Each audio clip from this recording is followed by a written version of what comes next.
En este video vamos a hablar de algo que, incluso antes de ser explicado, ya genera resistencia. Arte, cuerpos humanos y la perturbadora intersección entre ambos. No puedo mostrarte estas obras en su totalidad, no por misterio, no por marketing, sino porque algunas imágenes poseen una cualidad que el cerebro rechaza de manera casi automática. Pero los nombres estarán ahí, las referencias también. El resto, inevitablemente, quedará en tu imaginación. Y esa es quizás la parte más inquietante. Esto es arte. Esto también es arte. Ambas afirmaciones suelen provocar discusiones interminables, pero rara vez crisis existenciales. Sin embargo, cuando introducimos el cuerpo humano, algo cambia. La palabra arte comienza a temblar. Nuestra mente acepta sin dificultad un lienzo salpicado de pintura, un objeto cotidiano en un pedestal o una instalación minimalista. Pero cuando la materia prima es humana, la reacción se transforma. Aparece una fricción cognitiva profunda. No es solo desacuerdo estético, es una resistencia moral, casi biológica. Y aún así, la pregunta persiste. ¿Es posible que algo nos repugne y siga siendo arte? Porque antes de discutir si algo es arte, primero debemos admitir algo incómodo. No todo lo que nos perturba deja de serlo simplemente porque nos incomoda. En la ficción, esta tensión adopta una forma curiosamente tolerable. Películas, series y videojuegos han explorado durante décadas composiciones hechas de cuerpos, escenas cuidadosamente diseñadas, crímenes convertidos en símbolos, violencia transformada en narrativa. Lo interesante no es la brutalidad representada, es la distancia psicológica que nos permite observarla. Sabemos que no es real, sabemos que nadie murió realmente. Esa capa de irrealidad funciona como amortiguador moral. La mente puede analizar lo grotesco siempre que permanezca en el terreno de lo hipotético. Y eso revela algo fascinante sobre nuestra percepción. No reaccionamos únicamente a las imágenes, sino a su ontología. Incluso dentro de la ficción, el arte hecho de cuerpos produce una incomodidad singular. No es simplemente violencia, es violencia organizada, diseño, simetría, intención. Y ahí surge la perturbación real. El asesinato caótico es horror.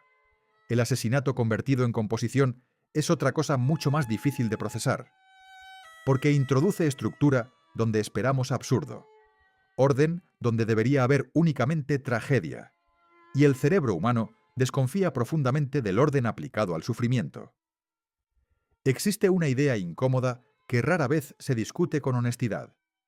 El arte no existe en aislamiento. Necesita una mente que lo observe, lo interprete, lo complete. Sin espectador, la obra es únicamente materia inerte. Cuando contemplas una pieza, no eres un testigo pasivo. Participas en su construcción simbólica. Tu reacción, fascinación, rechazo, disgusto, forma parte del fenómeno artístico. Y aquí la tensión se vuelve brutalmente evidente.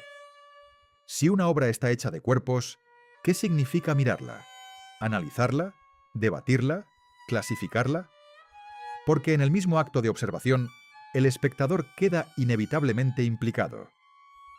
El arte carnal produce un tipo de disonancia extraordinariamente intenso. Dos sistemas mentales colisionan. El sistema estético flecha busca significado, estructura, intención. El sistema moral flecha rechaza instrumentalizar el cuerpo humano. Ambos operan simultáneamente. Intentamos interpretar, pero algo dentro de nosotros se resiste. No es simple repulsión visual, es un conflicto de marcos conceptuales. El cerebro puede aceptar la representación simbólica de casi cualquier cosa, pero cuando la materia es humana, el símbolo deja de ser neutro. Se convierte en algo cargado, pesado, imposible de ignorar. Para explorar esta frontera, debemos regresar a una provocación histórica. En 1917, Marcel Duchamp tomó un objeto cotidiano, un urinario industrial, y lo presentó como arte bajo el título Fuente. No lo esculpió, no lo modificó, solo lo recontextualizó. La afirmación era radical. El arte no depende únicamente de la fabricación, sino del marco conceptual. Si algo puede convertirse en arte mediante intención y contexto, entonces la definición se vuelve extraordinariamente flexible. Pero esta flexibilidad introduce un dilema inevitable. ¿Existen límites? ¿Hay materiales que, incluso dentro del marco artístico, generan resistencia ética inmediata? En la ficción, el debate se vuelve intelectualmente manejable. Podemos analizar escenas grotescas, composiciones imposibles, arquitecturas hechas de cuerpos imaginarios. Sabemos que no hay víctimas reales. Sabemos que todo ocurre dentro de un sistema narrativo. La distancia ontológica actúa como escudo psicológico. El espectador puede reflexionar sin cargar con la gravedad material de la muerte. Pero esta comodidad depende de una condición crucial: la irrealidad. En el momento en que la obra deja de ser ficticia, el marco mental colapsa. Hasta ahora, la mente ha disfrutado de un privilegio silencioso: la distancia. Pero la historia humana contiene ejemplos donde el arte carnal no es una construcción ficticia, sino una realidad material. Catacumbas decoradas con huesos humanos, reliquias anatómicas exhibidas en vitrinas, objetos fabricados a partir de restos reales. En estos casos, la pregunta estética se transforma radicalmente. Ya no observamos una representación, observamos aquello que alguna vez fue alguien, y esa diferencia altera por completo la experiencia perceptiva, porque el cerebro reconoce inmediatamente algo que la teoría no puede suavizar: la presencia de lo humano. Cuando la obra está hecha de restos reales, el espectador enfrenta un conflicto que no puede resolverse únicamente con teoría del arte. Podemos hablar de intención, podemos hablar de contexto, podemos hablar de discurso conceptual. Pero algo persiste: la imposibilidad de olvidar que aquello observado fue parte de una vida. El símbolo ya no flota libremente, está anclado a una biografía extinguida. Y en ese anclaje, la experiencia estética se vuelve inestable, cargada, casi intrusiva. No es simplemente análisis, es confrontación. En la ficción, podemos jugar con la idea de separar obra y materia. Podemos analizar composiciones imposibles, imaginar significados, debatir intenciones. Pero en el arte carnal real, esta separación se vuelve extraordinariamente difícil. La carne no desaparece dentro del concepto, permanece. La mente puede intentar intelectualizar la obra, pero la reacción visceral insiste en recordar algo fundamental: aquí hubo una persona. Y esa persistencia altera radicalmente la experiencia. El arte ya no es únicamente forma y significado, es presencia. Aquí surge la pregunta inevitable: si una obra genera rechazo profundo, incomodidad extrema y conflicto moral, ¿deja por ello de ser arte? La historia del arte sugiere que no. El arte nunca fue un territorio exclusivamente cómodo o tranquilizador. Siempre ha operado también como dispositivo de confrontación. Pero el arte carnal ocupa una posición singularmente perturbadora. No desafía solo gustos o convenciones, desafía límites ontológicos y emocionales. Nos obliga a reconocer algo inquietante sobre la naturaleza del arte mismo: su capacidad de absorber casi cualquier material, y aún así generar sentido. Quizá el aspecto más perturbador del arte carnal no sea su materialidad, sino lo que revela sobre nosotros. El arte no reside únicamente en la obra, sino en la interacción entre objeto y mente. Las preguntas, el rechazo, la fascinación, el conflicto, todo ocurre dentro del observador. El arte carnal expone con brutal claridad algo que preferimos ignorar: que nuestra respuesta emocional es parte del fenómeno, que la obra se completa en la percepción, y que incluso el rechazo constituye una forma de participación. No hay una respuesta universal para cómo deben interpretarse estas obras, ni un dictamen objetivo capaz de resolver la tensión entre estética y ética. Pero sí hay algo claro: el arte carnal existe en el límite mismo de lo que estamos dispuestos a considerar representación, símbolo y expresión. Es incómodo, es perturbador, y precisamente por eso resulta filosóficamente inevitable, porque obliga a la pregunta fundamental: ¿qué es realmente el arte y dónde están sus fronteras? Hay un elemento curioso en todo esto que rara vez se verbaliza.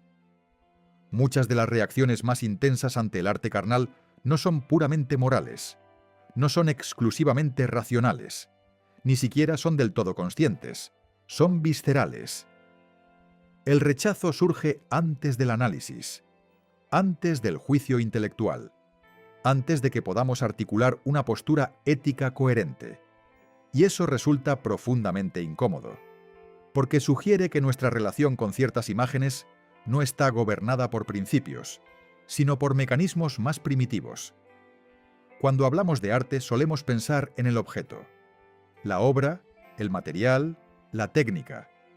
Pero el verdadero acontecimiento artístico ocurre en otro lugar, dentro del observador. Una pintura no contiene emociones, una escultura no contiene significado, una imagen no contiene horror. Todo eso emerge en la experiencia perceptiva. El arte carnal simplemente fuerza esta verdad de forma brutal, porque activa regiones emocionales extremadamente profundas, difíciles de modular, imposibles de ignorar. La obra no grita. Nuestro sistema nervioso lo hace. Un objeto cotidiano transformado en arte puede generar debate. Un concepto abstracto puede resultar desconcertante. Una obra minimalista puede parecer absurda, pero rara vez producen la misma clase de tensión que el arte carnal. ¿Por qué? Porque aquí no discutimos solamente estética, discutimos identidad. El cerebro humano posee circuitos especializados para reconocer cuerpos, rostros, restos biológicos. No son simples formas visuales, son categorías cargadas de significado evolutivo. Lo humano nunca es neutral para una mente humana. Y esa imposibilidad de neutralidad convierte ciertas obras en experiencias psicológicamente explosivas. Aquí aparece una paradoja interesante.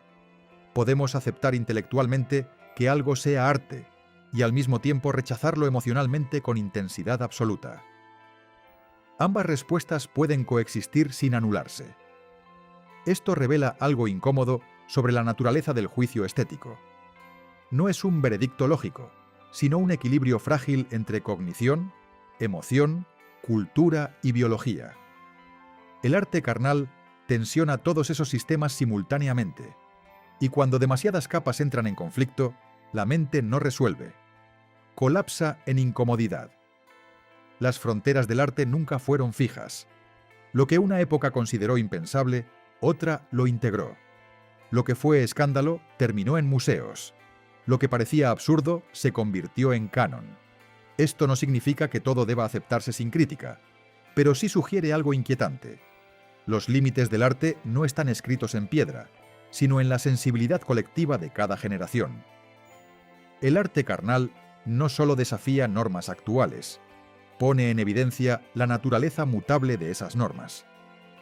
Quizá la pregunta más interesante no sea si el arte carnal es válido, inmoral, perturbador o necesario, sino por qué genera reacciones tan intensas. ¿Por qué ciertas imágenes parecen atravesar defensas cognitivas?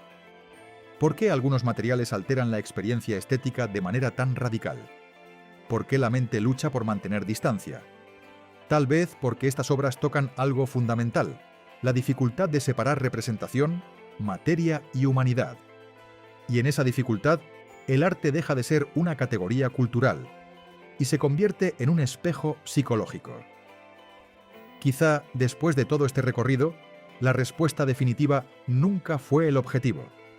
Tal vez el arte, especialmente aquel que nos incomoda, no existe para darnos certezas, sino para revelar nuestras propias contradicciones.